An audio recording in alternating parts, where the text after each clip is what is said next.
Level 1. Impulsive killers driven by emotion. Deborah Brown is one of the clearest examples of how violence can emerge from emotional collapse rather than intent. Before 1984, she had no criminal record, steady employment, and a reputation for being quiet and compliant. Everything changed when she met Alton Coleman. Brown became quickly and intensely attached to him, and witnesses later described her as emotionally fused, following his mood swings and instructions without hesitation. As the couple traveled through the Midwest, their crimes escalated suddenly. Assaults, kidnappings, and murders committed in bursts of chaos rather than through planning. Brown didn't select victims or organize anything herself. She responded to Coleman's demands in the moment. In several attacks, she participated only after Coleman initiated violence, reinforcing investigators' conclusion that her actions were driven by dependence, fear, and emotional pressure rather than personal intent. Her case shows how level 1 violence comes from the breakdown of judgment inside a destructive relationship. Pamela Smart demonstrates a different kind of emotional collapse, one rooted in secrecy, fear of exposure, and the erosion of control over her personal life. Smart was 22, working as a media coordinator at a high school in New Hampshire, when she began an affair with a 15-year-old student named Billy Flynn. The relationship quickly created a situation she couldn't manage. She was hiding it from her husband, from her employer, and from the community she depended on for her identity. In the months leading up to the crime, Smart confided in friends that her marriage was failing, that she feared being abandoned, and that she felt trapped between the life she had built and the one she was actually living. When Flynn threatened to end the relationship or expose it, Smart reacted impulsively, pushing him and 2 other teens toward confronting her husband. Textual evidence, recorded conversations, and witness testimony all showed that her instructions were inconsistent, emotional, and often contradictory. The killing that followed wasn't the result of a structured plan. It was a desperate attempt to keep her personal life from collapsing, driven by panic rather than calculation. Angela Simpson shows the more explosive version of level 1 behavior, violence that erupts the moment someone feels betrayed. When Simpson believed a man she knew had been feeding information to law enforcement, her anger escalated instantly. She didn't stalk him, set up a long-term plan, or build a deliberate process. She confronted him directly, driven by an immediate emotional reaction that overwhelmed any restraint. Afterward, she didn't hide behind complex explanations. In interviews, she spoke openly about retaliation and loyalty, emphasizing that her motivation came from the emotional impact of the perceived betrayal rather than from any premeditated system. Her case highlights how level 1 offenders act when emotion and impulse converge with overwhelming force. Level 2. Reactive offenders showing early intent. Level 2 includes women whose crimes begin with emotion but continue with choice. These offenders don't erupt suddenly like level 1. Instead, they think about the outcome and prepare something. They act not only out of fear or anger, but with the belief that removing a person will solve a specific problem in their lives. Their decisions are clearer, their actions more deliberate, and their attempts to cover their tracks more structured, but not enough to elevate them into the calculated, methodical categories above. Diane Downs shows how these lines start to blur. In 1983, she brought her 3 children to an Oregon hospital after claiming a stranger had shot them during a carjacking attempt. But the evidence quickly contradicted her story. Ballistics, blood patterns, and the children's own statements revealed a troubling truth. Downs herself had shot them in an attempt to reshape her personal life. She had hoped to maintain a romantic relationship that did not include children, and instead of resolving her situation through separation or change, she made a calculated but emotionally driven decision to remove the obstacle she believed was holding her back. Downs belongs in level 2 because her crime involved intent, planning, and a staged explanation, but it was still rooted in personal desire and denial rather than structured criminal thinking. Erica Sifrit from the United States illustrates another dimension of this level. Alongside her husband, she became involved in the killing of a couple in 2002 during what began as a night of partying in Ocean City, Maryland. The situation escalated into violence, but unlike level 1 offenders, Sifrit did more than react. She participated actively afterward, helping to conceal evidence and dispose of the victim's remains. Her involvement showed a willingness to cross from impulsive participation into deliberate action, even if her emotional dependence on her husband shaped her decisions. Sifrit fits level 2 because she demonstrated follow-through. Not long-term planning, not a repeating pattern, but a conscious shift into intentional behavior under pressure. Pam Hupp is another level 2 representation of emerging intent. Her crimes were tied to financial motives and personal manipulation, and in 2016 she lured a man with a false job offer before killing him in an attempt to frame someone else. Unlike the purely impulsive offenders, Hupp took measurable steps to prepare: a staged 911 call, a fabricated narrative, and the planting of evidence. Yet what keeps her in level 2 is that her actions were not part of a larger pattern or strategy. They were situational, a reaction to legal pressure and fear of being implicated in a previous case. Hupp's decisions were deliberate but short-sighted, showing intent without the methodical structure seen in higher-level offenders. Level 3. Repeat offenders with emerging patterns. Level 3 includes women whose crimes reveal repetition or escalation. These offenders move beyond a single violent act and show signs that they are willing, or able, to harm again under similar circumstances. Their decisions may still be influenced by emotion or instability, but the behavior no longer appears accidental or isolated. Martha Ann Johnson is a clear example. Between 1977 and 1982 in the United States, 4 of her children died under circumstances that appeared unrelated at first: seizures, unexplained medical events, and what looked like tragic accidents. Each death occurred when her relationships were unstable or when she felt overwhelmed by parental responsibilities. Investigators later discovered a pattern. Each child died while alone with her, during periods when she sought relief from the pressures of childcare or conflict with partners. While Johnson did not follow a strict method or cycle, the repeated nature of the deaths showed a chilling shift from impulsive harm to pattern behavior. She remains incarcerated, and her history marks the point where isolated violence becomes recurring action. Juana Barraza from Mexico shows how emotional history can drive repeated violence without creating a fully structured method. Before she became known as La Mata Viejitas, her early crimes followed the same emotional trigger.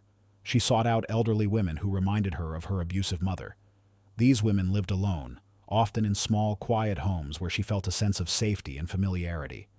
Her approach was simple and personal. She gained their trust by pretending to be a government worker offering financial assistance or health services, a role she chose because it allowed her to feel in control in situations where her victim felt vulnerable. But even as she committed multiple killings, her actions lacked the hallmarks of a high-level serial offender. She did not stalk victims for long periods, did not refine her method over time, and did not build a predictable pattern beyond choosing elderly women. Sometimes she used strangulation, sometimes a blunt object. Sometimes she acted during the day, sometimes in the evening. The variation showed she wasn't perfecting a system. She was acting from a personal wound, repeating it whenever the opportunity and emotional trigger collided. Judith Neely represents a different pathway into repeated violence, one driven not by long-standing trauma, but by how quickly an offender can escalate once they discover how easily boundaries can be crossed. In 1982, at just 18 years old, she and her husband Alvin began a series of crimes that started as small acts: thefts, abductions, and assaults carried out while drifting between Alabama and Georgia. What stood out to investigators was how rapidly Judith adapted to each new situation. When the couple kidnapped 13-year-old Lisa Ann Milliken from a shopping mall, Judith took the lead in controlling the victim, organizing where they traveled, and deciding when to move from threats to violence. The decisions were fast and based on the emotion and chaos of the moment, rather than any long-term plan. Over the following days, Judith's actions escalated sharply. She handled the ransom calls, directed their movements, and made choices that showed increasing boldness and control. The final killing was not part of a ritual or a repeated method. It was the result of a teenager testing boundaries and discovering that each violent step made the next one easier. After Milliken's death, the Neelys abducted another couple, demonstrating that Judith's willingness to use violence had grown, but still without the clear, consistent pattern seen in higher-tier offenders. Level 4. Killers who plan but lack precision. Rosemary West represents the point where homicide becomes structured rather than reactive.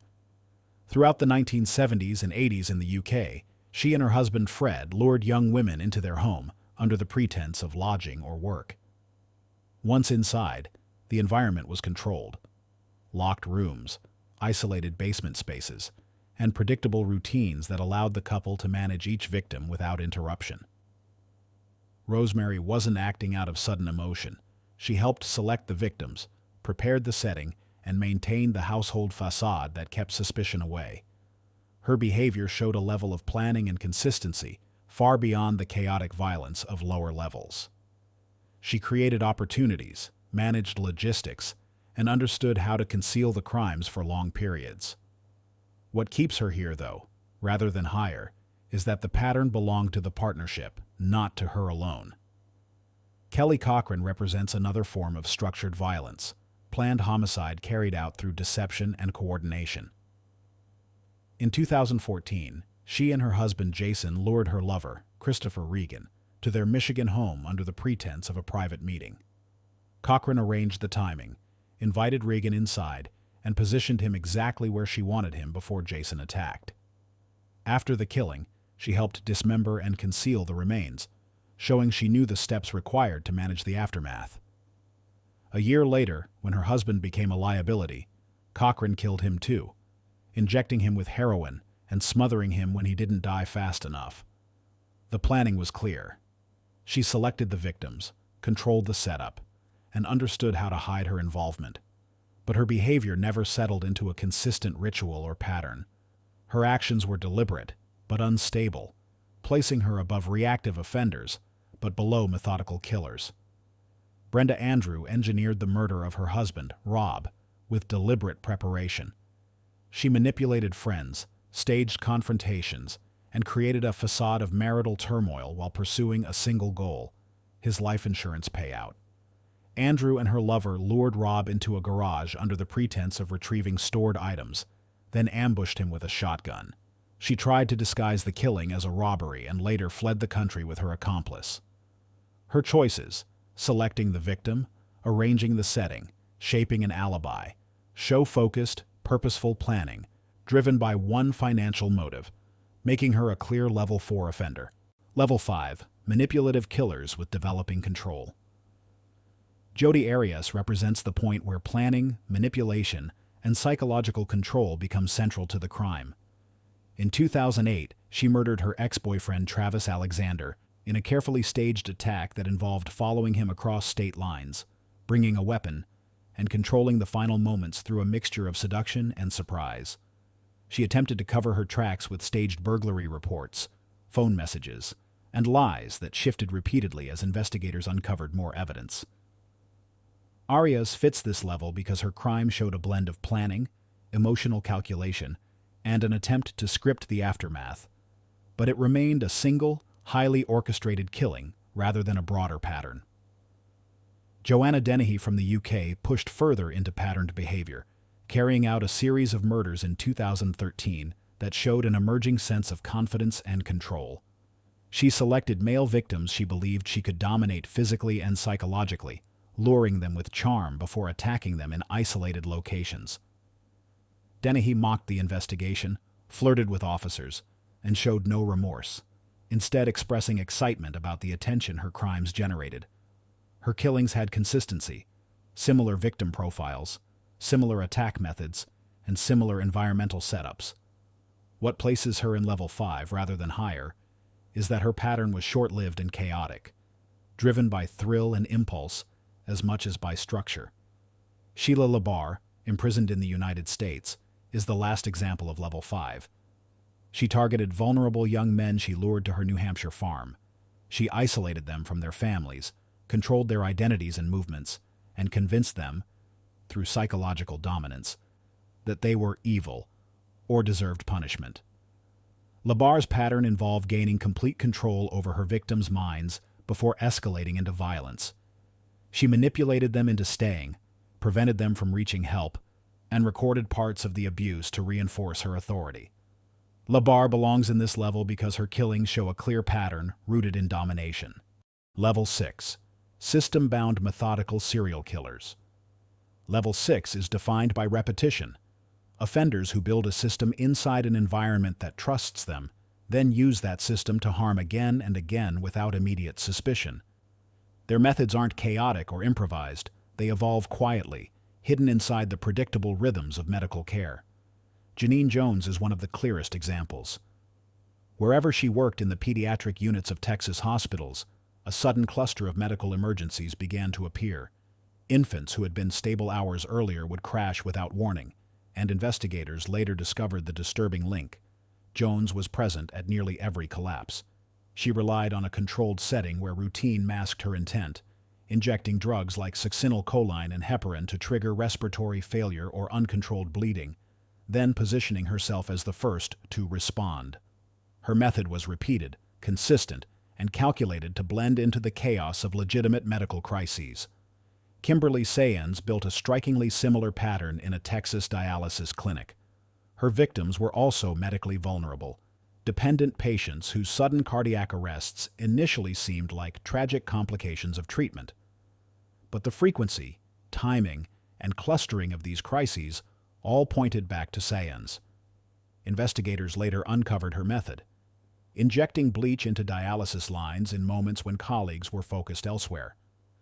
Like Jones, she chose a drug-free tool that caused catastrophic internal damage while leaving little obvious trace, and she returned to the same approach again and again, relying on the familiarity of equipment, shift routines, and an environment where deterioration could be dismissed as inevitable. And in Ontario, Elizabeth Wetlaufer developed her own version of this pattern inside long-term care facilities. Over nearly a decade, she injected elderly patients with insulin during her night shifts. The same substance, the same window of opportunity, the same type of victim who could not question what was happening. Residents would decline suddenly, often fatally, and Wetlaufer's role in the emergencies appeared incidental rather than intentional. Like Jones and Sayans, she weaponized institutional trust, using the quiet hours of medical care to repeat her method without attracting attention. Taken together, these three offenders reveal exactly what Level 6 represents. Killers repeating a refined method inside a system that already exists. When we look at Level 7 killers, they go further. They don't just repeat a method, they build a structure around it. Their violence isn't only patterned, it's strategic. Level 7. Strategic serial killers who engineer opportunity. We've reached the highest, most lethal tier, home to women whose crimes are so calculated and disturbing that their names still echo in true crime history. Lucy Letby became one of the most notorious serial offenders in modern British history after investigators uncovered a pattern of infant deaths and unexplained collapses in the neonatal unit where she worked. Her crimes revealed a structured method, targeting vulnerable newborns, attacking them during routine care, and positioning herself as the nurse who discovered the emergency. She used multiple techniques, injecting air, overfeeding milk, tampering with IV lines, while manipulating staffing charts and medical notes to conceal her involvement. Her ability to operate repeatedly inside a controlled hospital environment, refining her approach with each attack, places her in the highest tier of pattern-based offenders. And disturbingly, Letby wasn't the first. The UK had already seen a similar blueprint years earlier in the case of Beverly Allett, another pediatric nurse who targeted children under her care using insulin overdoses, injections, suffocation, and deliberate equipment tampering. Her victims matched the same profile, young, fragile patients whose crises could be framed as sudden medical failures. Allett, like Letby, repeatedly returned to specific children, used the same methods, and inserted herself as the first responder. Together, these two cases form one of the most chilling patterns in modern crime. Offenders who exploit the trust, routine, and complexity of medical settings to commit repeated, concealed violence. But Level 7 isn't limited to offenders in medical environments. Some refine their pattern in everyday life, selecting victims outside institutional walls. Dana Sue Gray, serving life in California, targeted older women in a series of murders driven by financial gain and personal gratification. Unlike the medical system offenders, Gray carried out her killings in private homes, using the same sequence repeatedly, identifying older women living alone, gaining access through charm or deception, attacking quickly with a blunt object or strangulation, and then using the victim's credit cards to fund shopping sprees. Her pattern was unmistakable, and she escalated with confidence until investigators caught the financial trail she left behind. Gray represents the non-medical counterpart to Letby and Allett, a woman who developed a reliable, repeatable system outside of a controlled institution, driven by personal reward rather than professional access. And that concludes the 7 levels. If you want more breakdowns of shocking true crime cases, watch one of our next videos.